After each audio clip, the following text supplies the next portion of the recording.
Assalamualaikum warahmatullahi wabarakatuh.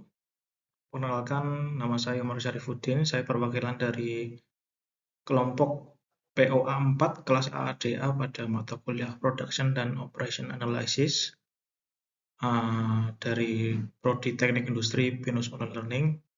Pada kesempatan kali ini, izinkan saya untuk memperkenalkan rekan-rekan kerja saya di kelompok POA 4, yaitu ada saya sendiri Umar Syarifuddin. Selanjutnya ada Mas Habibur Rahman, ada Mas Rizky Kurniawan Saputra, dan juga Pak Guru Hanindrayoni. Pada kesempatan kali ini, izinkan saya untuk menyampaikan final project dari case study La Familia Bike. Dan presentasi ini kami susun dalam rangka untuk mendapatkan nilai akhir dari kelas LAB untuk Production dan Operation Analysis. Oke, lanjut saja. Jadi, gambar umum dari apa yang akan kami sampaikan dalam presentasi kali ini adalah yang pertama pendahuluan, yang kedua forecasting, yang ketiga aggregate planning, yang keempat MPS dan MRT, yang kelima load sizing, dan yang keenam inventory control. Untuk selanjutnya yang ketujuh yaitu scheduling atau CDS, dan yang terakhir adalah kesimpulan dan saran. Untuk pendahuluannya, jadi kenapa kita melakukan praktikum ini adalah yang pertama, karena POA itu mendukung efisiensi produksi dan pemenuhan permintaan. Dan lingkupnya yang kita lakukan itu adalah forecasting, aggregate planning, MPS, MRP, load sizing, inventory, and scheduling. Dan outputnya atau final tujuannya itu untuk merekomendasikan produksi yang paling optimal untuk perusahaan La Familia Bike.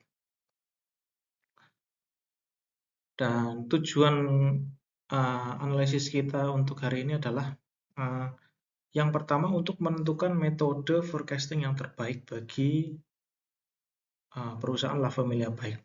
Terus yang kedua untuk menyusun rencana produksi dengan biaya paling minim.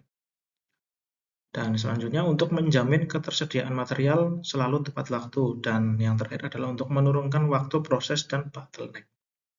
Supaya efisiensi produksinya menjadi lebih baik. Oke. Jadi metode forecasting yang kita pakai ada TSD, Moving Average, Hold Linear Trend, dan Hold Winters. Dan nantinya kita akan lakukan semua metode ini dan kita akan pilih metode dengan akurasi yang terbaik. Nah, ini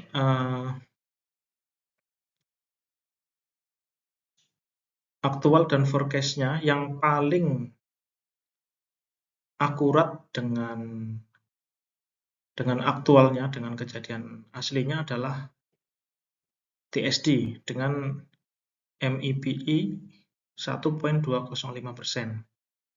Jadi kita putuskan untuk memakai metode TSD. Jadi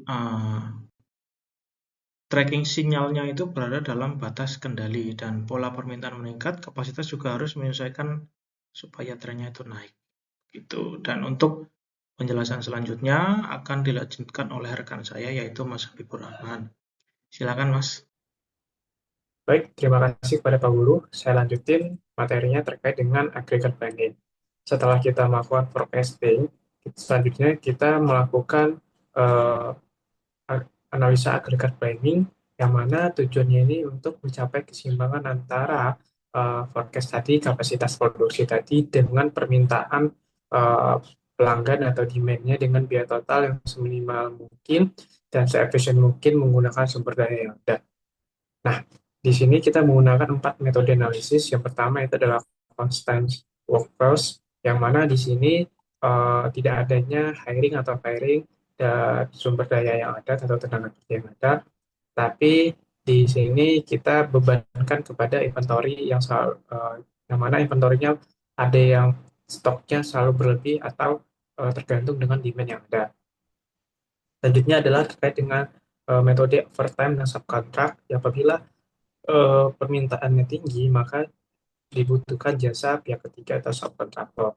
Uh, dan yang ketiga adalah terkait dengan overtime dan load sell. Ini terkait dengan apabila permintaannya tinggi, demand-nya tinggi, yang lebih dari forecast, maka di sini dibutuhkannya overtime uh, dan pengorbanan dari beberapa penjualan yang hilang terkait dengan tidak terpenuhinya produksi dan dengan permintaan yang ada.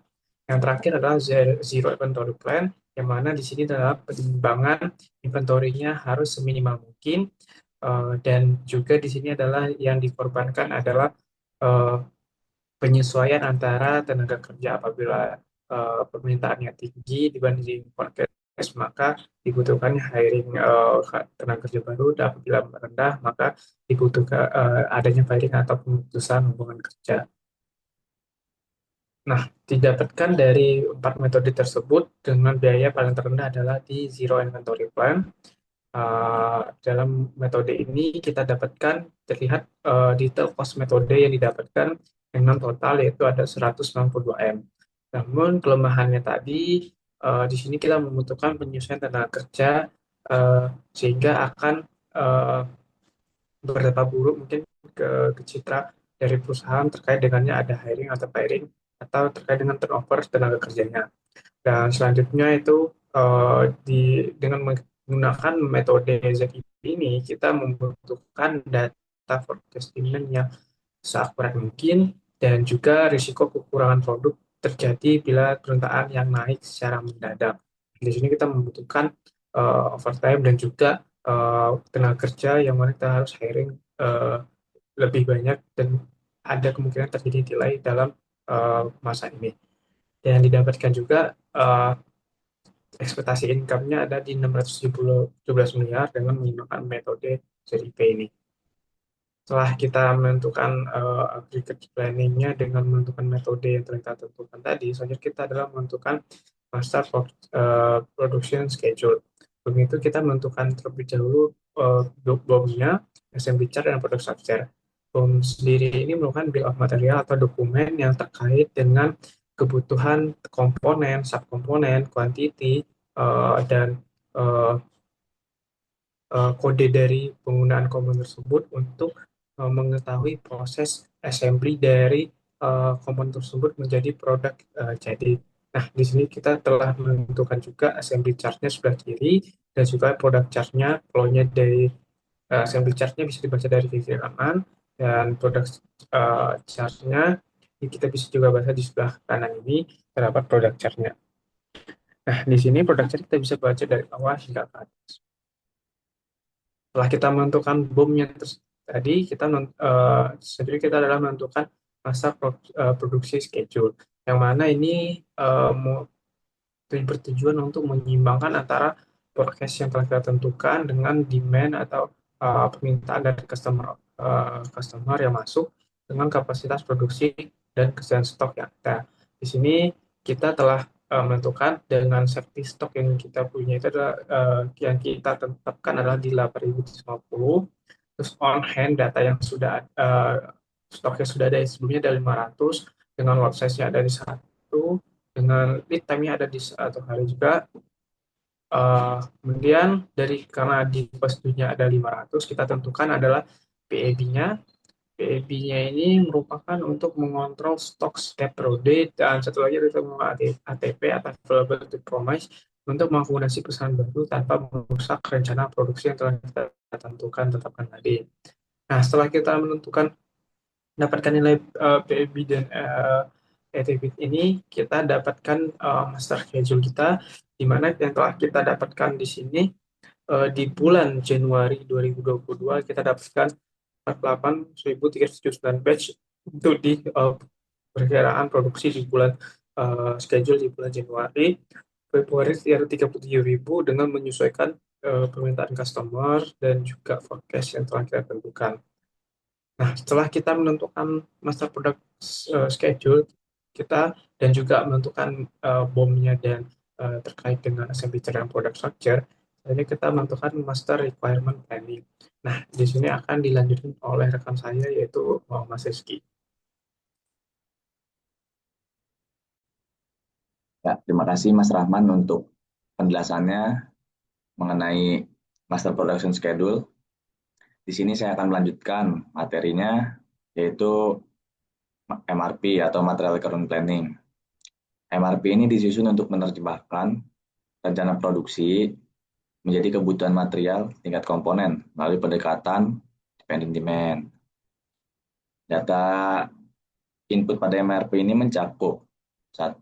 Bill of material, yaitu untuk menentukan komponen per level. 2. On-hand inventory, untuk mengurangi kebutuhan pemesanan.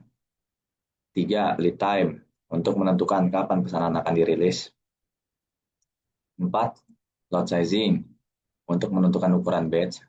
Dan yang kelima, itu untuk safety stock, sebagai pengaman ketersediaan material.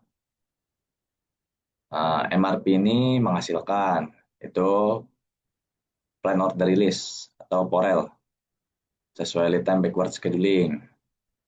Yang kedua itu plan order receipt PORES untuk memastikan ketersediaan komponen. Nah, perencanaan MRP LOBIC ini mampu menjaga continuity flow produksi tanpa mengalami stock out. Kita lanjut ke lot sizing. Nah, lot sizing ini paling efektif ya saat demand fluktuatif, yaitu memiliki biaya terendah. Beberapa metode lot sizing dinamis diputihkan untuk menguji biaya pemesanan dan penyimpanan, antara lain 1. Silver Mill, 2. PPB atau part period balancing, dan 3 ini least unit cost atau LUC.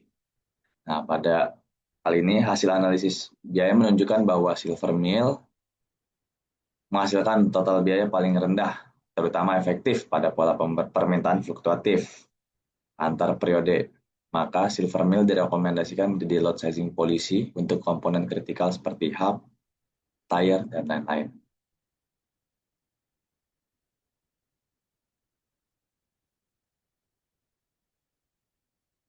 Untuk inventory control, di sini kita pengendalian persediaannya mengadopsi sistem hybrid. Nah, itu pendekatannya 1. EOQ plus quantity discount. Sasarannya itu untuk material pembelian ya. Nah, ini dampaknya ini untuk menurunkan total holding plus ordering cost. Yang kedua ini Kanban. Sasarannya itu work in process atau WIP internal. Dampaknya ini throughput meningkat, bottleneck menurun. Jadi implementasi kebijakan ini mempercepat pergerakan material antar workstation, mengurangi WIP yang berlebihan, dan meningkatkan respons terhadap permintaan aktual. Nah, hasil ini sejalan dengan pemilihan zero inventory plan pada level agregat. Kita lanjut ke scheduling. Nah, di sini scheduling kita lakukan untuk multi-stage flow. Sehingga dilakukan reduksi Johnson Rule menggunakan CDS untuk mengevaluasi beberapa kandidat urutan. Nah, sekuensinya nih atau urutan optimalnya yang kita temukan ini yaitu dari J3 ke J5, lalu J1, lalu J4, dan terakhir J2. Nah, hal ini menghasilkan max span lebih pendek dibanding baseline dan mengurangi idle time pada mesin B. Nah, ini di sini ada gancapnya ya, kan? Untuk Johnson CDS reduction. Di sini implikasinya ini utilisasi meningkat dan lead time produksi menurun. Nah, untuk selanjutnya bisa dilanjut oleh Pak Guru ya, Pak. Terima kasih. Halo, nama saya Guru Anindrayoni. Baik, pada bagian ini saya akan menyampaikan hasil utama dari seluruh analisis POA yang telah dilakukan. Forecast paling akurat menggunakan time series decomposition dengan MAB 1,205%, sehingga sangat reliable dijadikan dasar MPS. Kemudian strategi produksi paling efisien adalah zero inventory plan. Total biaya hanya 192,34 miliar rupiah, paling rendah dibanding strategi lain. Material selalu tersedia tepat waktu melalui MRP yang sinkron dengan MPS, sehingga tidak terjadi stock out. Kemudian pada tahap penjadwalan, penerapan CDS mampu memperpendek mix span, sehingga waktu produksi lebih singkat dan utilisasi mesin meningkat. 4 hasil utama ini menjadi fondasi peningkatan efisiensi La Familia Bike. Dengan hasil tersebut, perusahaan memperoleh manfaat operasional yang signifikan. Di antaranya biaya produksi lebih efisien karena minim overstock dan lembur berlebih. Delivery order lebih lancar dan tepat waktu. Risiko stock out menurun karena material terkendali. Sistem produksi menjadi lebih responsif terhadap permintaan pasar. Keandalan pemenuhan permintaan inilah yang pada akhirnya meningkatkan kepuasan pelanggan. Kesimpulan dari final project ini sebagai berikut. Integrasi metode POA, Production and Operation Analysis, mulai dari forecasting, aggregate planning, MRP, load sizing, inventory control hingga scheduling memberikan hasil sebagai berikut. Perencanaan lebih akurat, biaya lebih rendah, ketersediaan material lebih terjamin, aliran produksi lebih lancar, waktu proses lebih cepat. Dengan demikian, sistem produksi La Familia Bike menjadi lebih efisien, responsif, dan kompetitif dalam memenuhi permintaan pasar yang terus meningkat.